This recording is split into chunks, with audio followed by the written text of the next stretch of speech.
Hi, I'm Jeremy Epstein. I'm the Deputy Division Director for the National Science Foundation's Computer and Network Systems Division.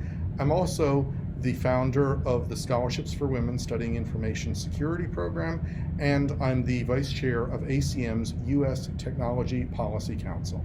I've worked in security since the late 1980s on a variety of things in industry, academia, and government.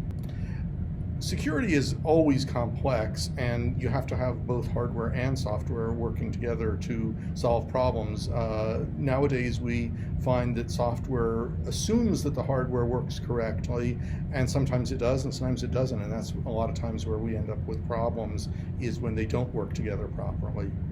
Flaws occur frequently because people just make simple mistakes. It's usually not deliberate, although we sometimes see that in the case of nation-state adversaries. They might deliberately manipulate hardware or software, but usually it's just people making mistakes that allow an attacker, whether it's a nation-state attacker or the kid down the street, to break in, to manipulate systems, to change their behavior, to steal information, to change information.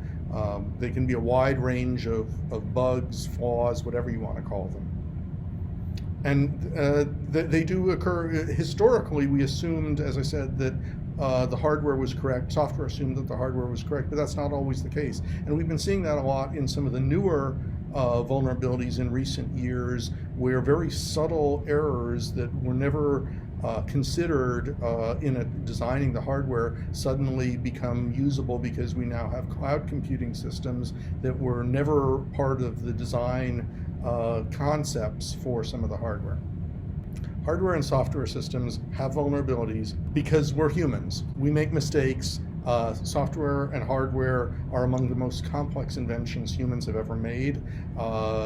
They are, in many ways, certainly more complex than things like airplanes in many respects, because they're not governed by physical laws. They're only governed by what they do, especially in the case of software. And it's near impossible to take something that is hundreds of millions of lines of software, as a modern system is, and get it right. Get it perfect. We can keep trying, we can keep testing, we can keep improving, but we never get it quite right. And that's just sort of a paradigm of the world, is the attacker only has to find one flaw, but the defender has to protect against all flaws, and we don't know how to protect against all flaws. And so we're always going to be vulnerable. It's just a question of how badly. The consequences of insecure hardware, less secure hardware and software, are everything from theft of our medical information, manipulation of weapon systems, loss of privacy.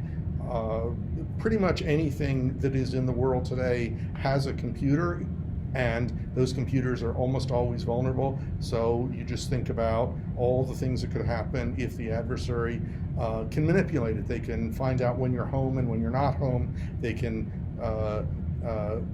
raise the pressure in a manufacturing plant and cause it to explode or catch fire.